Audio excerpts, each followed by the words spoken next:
So this is my neighbor's Gecko weed whacker, and the primer bulb's busted. Hasn't run in a while. So I've got this, and I've got another piece of equipment from him. I'm just trying to get spruced up for the spring. So I just like to clean it up, see where I'm at, see what I'm working on. Just go through it. Hopefully get it running.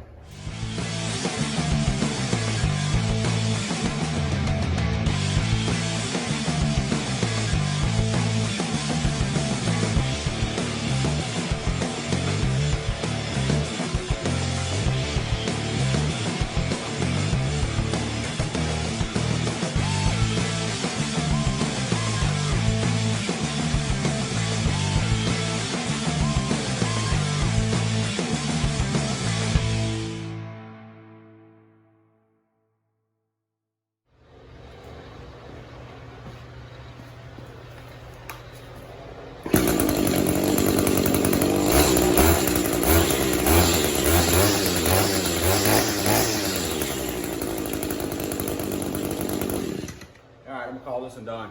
On to the next project. Okay, so here's the next project. That's my neighbor's compact plate packer.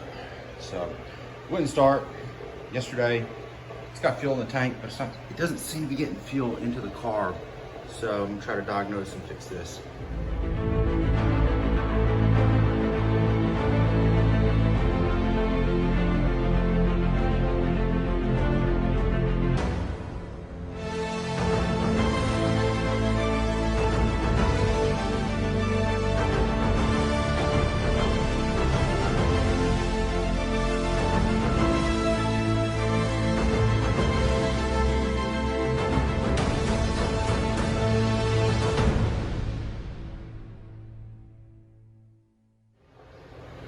While I'm at it, while I got this off, this is a good candidate for a project I'm going to be working on here shortly, especially after this winter storm we had in Texas. I'm going to start trying to switch a lot of my stuff over to either propane or natural gas in the case of my generator, but this is a propane carb. And I just wanted to check the fitment on this one, and let's just see what happens here, because this is a dual fuel carb, and it should take, yeah, see that butts up perfectly. Right there, right there. Everything clears. So your propane's coming in the bottom. You got your regular fuel line. I had to actually put a longer fuel line on to make this work. But it looks like the fitment there is perfect. Let's just see what happens with the air cleaner. Goes on. Well, I really can't, because I have the fuel line crimped. But looks like everything's gonna work. So this is a future project, setting something up, and I thought maybe this might be it, but I think my neighbor's actually gonna sell it. I was actually thinking about buying it from him, but he's gonna get rid of it. So at least I know this works, this fits on the Predator engines. Now, whether it runs properly or not, that's a whole nother story. But I've got another candidate. I've got a 212 Predator on my edger, so I'm gonna try that out possibly the next day or so.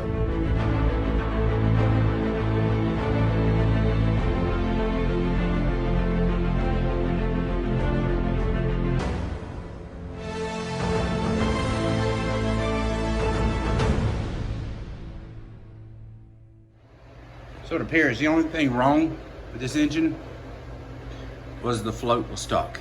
It had fuel in the tank, but wasn't allowing the fuel to get past the float into the carb. Let's try it out and see what happens.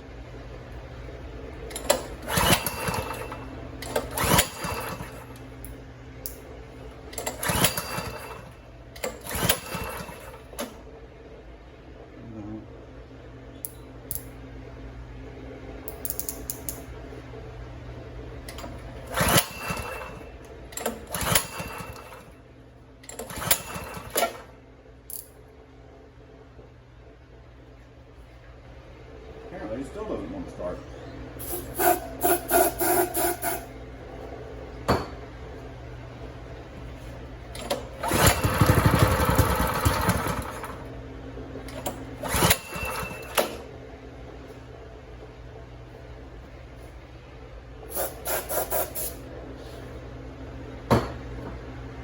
fuel. I cleaned the jet.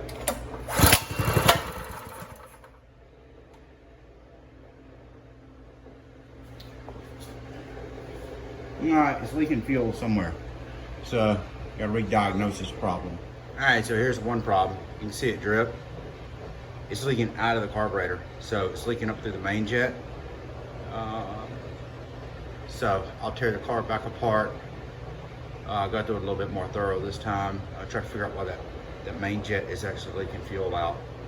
I pulled it out, cleaned it. It didn't look that bad, and put it back in. So, guess we'll find out. Might have to put another jet in, or I might have an extra carburetor, a new carburetor to put on it.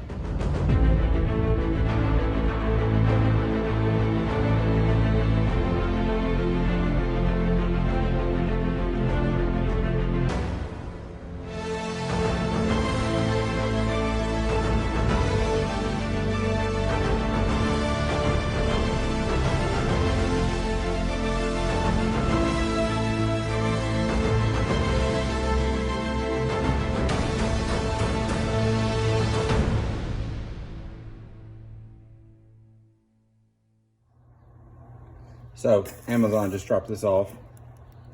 I got a new replacement carburetor for the Packer.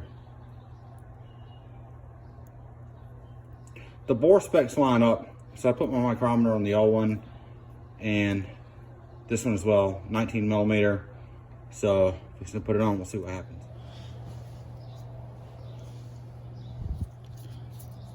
So here's the two carbs, side by side.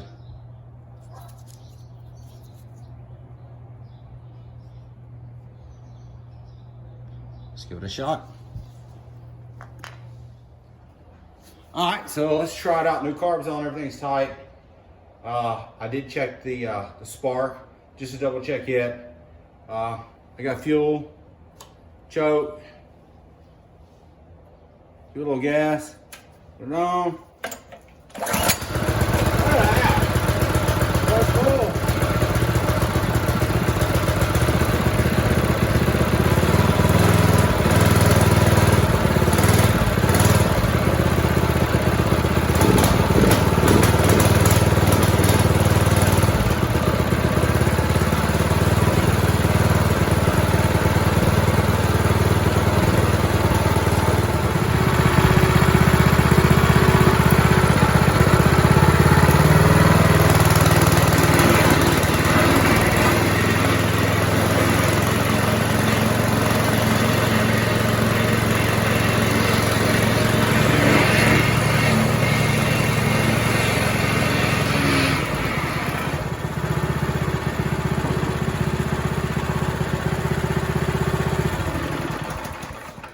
Alright, so I'm gonna call that one a wrap.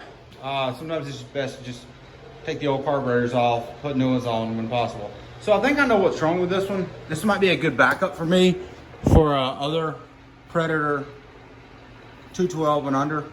So I'm pretty sure the float's getting stuck in here and it's just flooding it out. It was just sending too much fuel into either the cylinder or then the backflowing back out. On the face of the carb, just basically dumping out onto the ground. So I'll actually just soak this one. It looks great inside. It's just, the float never really wanted to work. The float spring never really wanted to work properly. So I'll just probably soak this one, clean it real good, and then put it away in storage for when I need another carb. So I think this is pretty much done. So here it is. Might change the oil in it. That might be all I do. So other than that, it runs great. That's a wrap. On to the next project.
This one needed a good tune-up for the year.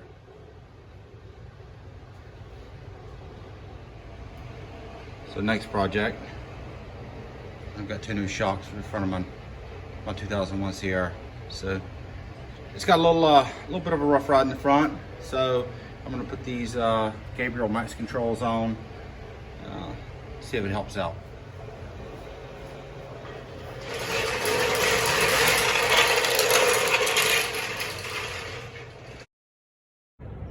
Alright, so here's the difference in the old shock versus the new shock.